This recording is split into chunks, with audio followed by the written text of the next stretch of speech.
Hey folks, I am Kevin Iole. I appreciate you joining me. And my guest right now, becoming one of the most recognizable faces in the world, not quite there yet.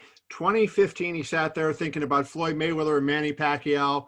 He would be in that spot. He's kind of getting there right now. Just got a big endorsement. Of course, the UFC middleweight champion, the last style bender, Israel Adesanya. How are you, Izzy? I'm very well, Kev. How are you? I am doing awesome. How's that McLaren? I've been enjoying mine. How's your McLaren going there?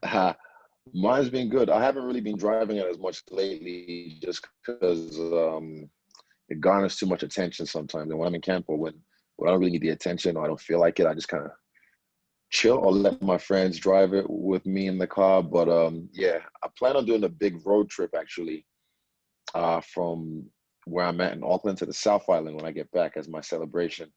So yeah, that's gonna be fun on the open roads of the South Island. That'll be fun. That'll be something. New Zealand is a beautiful country, so I'd like to be there to see that with you.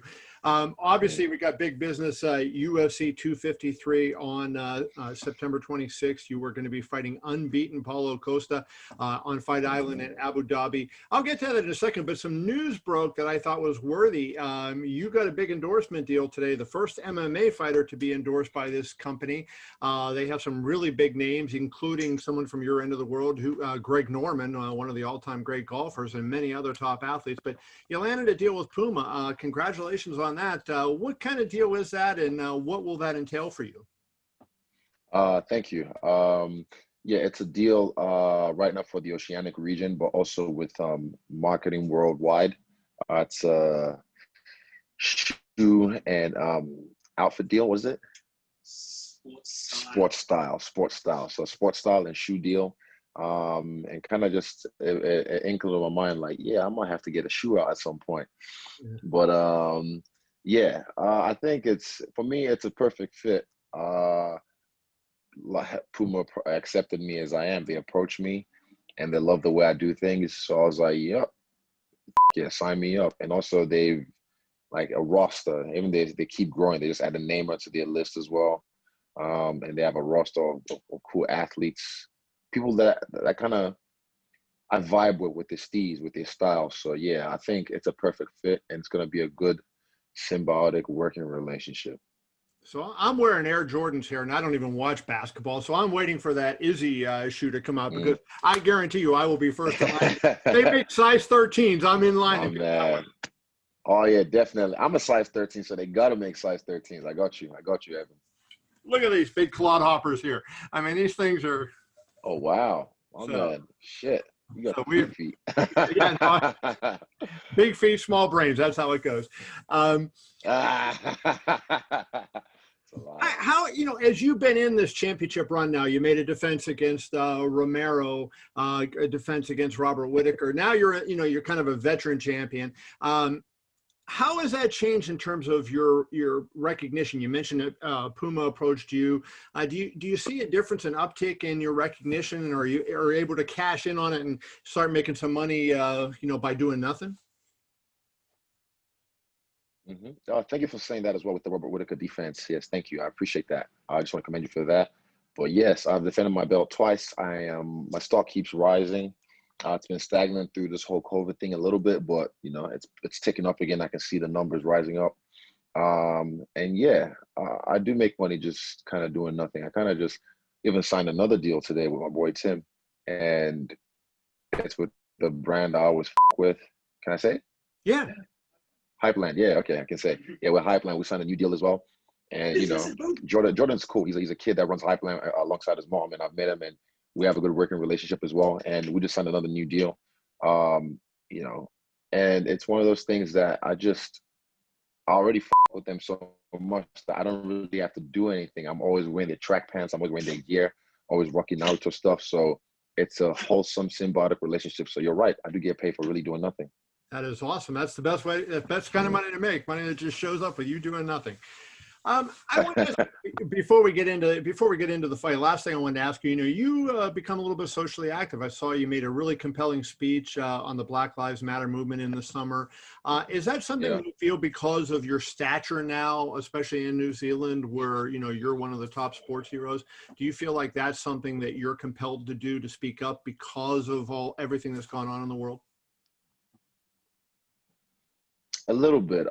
Firstly, just because I'm black, that's the thing. It's just because I'm human as well. Like when the George Floyd thing happened, a lot of people were angry, and rightfully so. And me as a black man, it doesn't matter Right. where in the world I am, because sometimes people try and say like, "Oh, why are you bringing New Zealand, American politics to New Zealand?" But when I'm in America, and I come to America all the time, people don't just see me, "Oh, you're not from here. You're a Kiwi." No, I'm not going to be prejudiced towards you. They just see me and I'm black, and sometimes I get looked at sideways, and I get prejudice against me. But for me, I have to speak up just because I'm human, because I'm black, but also a little bit because of my platform. And with the George Floyd thing, I reacted because that was so shocking. And Yeah. there's been, I mean, how many other killings before after that? And it's staggering. Like it feels like for me, because that was my first protest really, and that was my first time really speaking out. And I'm like, well, this has been happening for years. Something Jay-Z said a while ago is like we're past kneeling. I'm kind of there now. I'm like, okay, Right. cool. Who are the rule makers, the legislators, the lawmakers in our own communities that we need to speak to? Not just the puppets, the ones that parade and pander for votes and whatnot. I'm talking about the people behind the scenes. The the lawmakers. We need to like find a way to sit them down, even if it's your mayor in your own community or your council members. You have to sit down with those people and speak to those people about what can be done about these things and other issues in the world, because this is one issue that people speak about that's being perpetrated through the media, but there's other issues as well that people need to speak of, but no one's really speaking on. And it's just, yeah, it's a cluster this whole time we're living in, man. What a time to be alive, 2020. But yeah, I am using my platform responsibly. And lately, I don't want to react because I feel like that's what they want. They want you to react when certain things happen. So I don't like to react. I like to respond, and that's what I feel like I've been doing so far with my time and with my platform. Just one other thing on that. I talked to Deontay Wilder, the former boxing heavyweight champion, a while ago, and he talked about, he was talking about this issue, and, he said people don't understand what it's like to be a black man, especially in the United States. And he said, as rich as he is, he would go into a store and people would follow him around the store to make sure he wasn't shoplifting. And that's something that like, it really jarred me because that would never happen to me. Right. And I know it would never happen to me. And yet that's something that black men have to live with and black women have to live with every day. Have you ever had any experiences like that, and something that you were kind of shocked because somebody treated you that way only because of the color of your skin and no other reason? The particular point of my speech, like how many of you ever walked into a store? And I have the technique. I keep my hands behind my back every time I walk in a store that's really expensive. My hands always behind my back, just Mm. so if something happens or someone says anything stupid, I can be like, I've had my hands behind my back this whole time. And it's just ingrained in me. It's something that I've done since I was 15, 16, just because I don't want to ever be accused falsely or something like that. But even a funny story, there was a lady when I moved into this new apartment. I waved at her and she just drove right by me. And then about 2 weeks later, she was super really nice to me and asking me all these questions, and said like, "Oh, I saw you the day you moved in, but I wasn't sure who you were." And apologies for that. But in my head, I was thinking like, well, if I looked like you probably would have just waved back, Way back, yeah. you know? She would have just, because I just waved at her and she just kind of drove by me like, the but then, and then my flatmate, my brother, then told me like, oh, she was asking yesterday about whose car that was and this, because my McLaren's in the garage in the complex and this and that. And I'm like, that's why she's nice to me, not because I'm famous and she knows, oh, okay, he belongs here, I guess. But if I was just another regular Joe Blow white guy, she would have waved back and be like, oh, are you looking for someone? Yeah. Or anything. But she just kind of like ignored me. So that's something like, most people don't understand.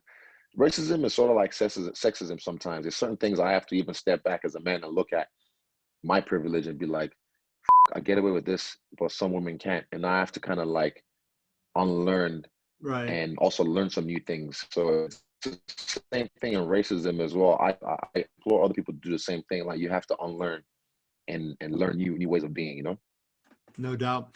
Now, you said before you sometimes walk with your hands behind your back. I know even in the ring, sometimes you walk with your hands behind your back as one of the flashier fighters out there. How do you see this fight with Costa going? I mean, I have said, and I interviewed Costa earlier today, and I asked him this. I said that, given he is a come forward attack fighter and you're a great counterpuncher, that this would be the kind of fight that almost seems to set up really well for you. He said that casual fans would see it that way, but knowledgeable fans would see it differently. Break it down. I mean, do you think that, that's a good assessment, the fact that your counter striking is going to offset a lot of his attack mode? Yeah, I think so. But also the fact is, I can walk people down. I have walked people down. You can even go to the Kelvin Gastelum fight when he was tired and he was dusty. I started to walk him down from like the third round, Mm-hmm. I believe, or maybe even the second round. People forget and think like I only because in the first round I was fighting on the back foot, but then I turned it on him, and I was winning on the back foot till I got dropped as well. But yeah, this is just one of those fights that's tailor made for me, and he thinks like he's just gonna walk me down and that's it. And I implore him to try and do that. I implore him to keep that mentality, keep that same energy because yeah, he's gonna be in for a rude awakening Right. before he wakes up from the floor. He's a big, strong guy, and obviously he showed in the Romero fight. Not only can he dish it out, he can take it, right? I mean, Romero hit him with some good stuff. So do you feel like this is going to be a long fight just because, you say he'll end up on the floor, but do you feel it's going to take a couple of rounds to be able to get your shots in to kind of wear him down before you can stop him? Nope, I don't think so. I think it's gonna happen pretty quickly because he's gonna try and stop pretty quickly. And I'm like, cool, all right, let's go. But also, if he manages to survive the first few rounds, like the first 1 and 2 rounds, I'm pretty sure by round two he'll be gassed. But it's easy to knock someone out when they're really tired. Mm-hmm. And everyone wants to be champion, but no one wants to do 5 rounds. And Right. trust, even my training partners, they all did 3 round spider circuits for this camp. I had to do 5, and that's not easy. That's one of the worst workouts of the week. So it's one of those things that a lot of people think it's easy to do. I want to be champ, but 5 rounds is no joke. So yeah, I'll probably stop him later on, but I can see him running into something early on, or me running my knee into his face When you because I'm walk such a out, good runner, apparently. yeah, that's what he said. You're a good runner. When you come out for the fifth round, you did it for Romero, you did it for the Gastelum fight. Like, do you have to change your mindset a little bit because you never know how the MMA, the judges are notoriously, they surprise us a lot of times. So you're tired, you're coming out. It's like hey, I feel like I have this fight won, but you have to almost like have a different attitude when the fifth round starts, don't you? And you play mental games with yourself, I would imagine. A little bit. Hey, you're right. That mental game is what you said, because there's that voice sometimes that creeps in, but you have to shut it down. And no one's been there yet. He hasn't been there. I can't. That voice gets louder and louder in his head, and I can see it. Right. That's the thing. You can see it when they start to break, when they start to fold and succumb to your will. They Right. start to like get more fetal without even being fetal. And yeah, it's one of those things you have to be able to do. And that's why I do it myself. Like in the Kelvin Gastelum fight, it was a movie, like some anime type shit. I looked across the cage at him and I said, "You're not going to be the things I did. I signed my life contract. I signed if I and I live that night. So I can't wait till September 26th. If it makes it that far into the fight, he's going to understand the real meaning of deep water. Yeah, that is going to be something. And finally, two other things, and we'll wrap this up. Number one, I'm sure you've heard of the young fighter that has made a sensation, Hamzat Chimaev. I talked to him the other day on camera, and his goal is to be the middleweight and welterweight champion of the world. And he brought you specifically up and said you would be an easy fight for him. The fact that you have no ground game whatsoever, and that you would be an easy fight for him. So he's looking forward to fighting you. Just reaction to that. I don't even know the guy. I know I haven't seen his fights yet, but I know I just saw the presser and he Yeah. was like on Cowboy and everyone just talking. He's just casting his net. I think it's just yeah, it is what he's doing. So I haven't actually seen him fight yet. Have you seen him fight the Chimaev. Ratlip? Yeah, You've seen him fight? he's Yeah. he may have fought the worst two fighters. He's not on microphone. What did he say? Well, Tim just said he hasn't. No. Tim said he might have fought the just just Low level of competition. low level of competition so far. That's what Tim said. So All right. yeah, fair enough. I'll see him fight probably is it tomorrow, this weekend, and Yeah. I'll make my assessment. So he thinks I'm an easy fight. That's interesting. I mean, everyone does this when you're coming up. They just man, cast the net wide. So yeah, keep casting. That's the way. And lastly, the fight that a lot of us have been hoping to see maybe seems like it may not be a reality now since Jon Jones vacated the light heavyweight championship. If he fights again, and we don't know if he's going to do that, he's going to fight at heavyweight. Seems to preclude a fight with you and he, doesn't it? Yeah, 100%. I've never weight's never been an issue for me. I fought at heavyweight before in boxing and kickboxing. It's not an issue. It's not an issue for me in MMA. And also I think heavyweight would even play to my advantage because I like big, slow guys. Like you're gonna see this weekend. When people are moving forward, it's really hard to shift your direction. People don't understand this, the science behind what we're doing. Right.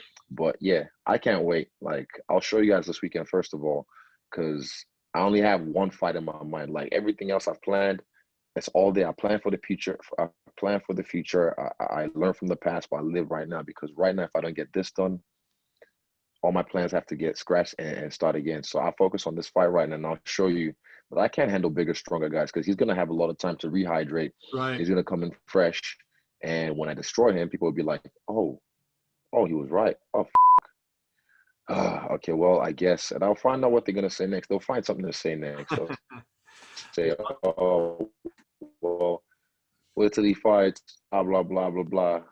Yeah. Well, we have a lot to look forward to with your career, Izzy. I appreciate you, brother. Best of luck, safe travels to Abu Dhabi, and look forward to seeing the fight. Be well, my man. My man, thank you.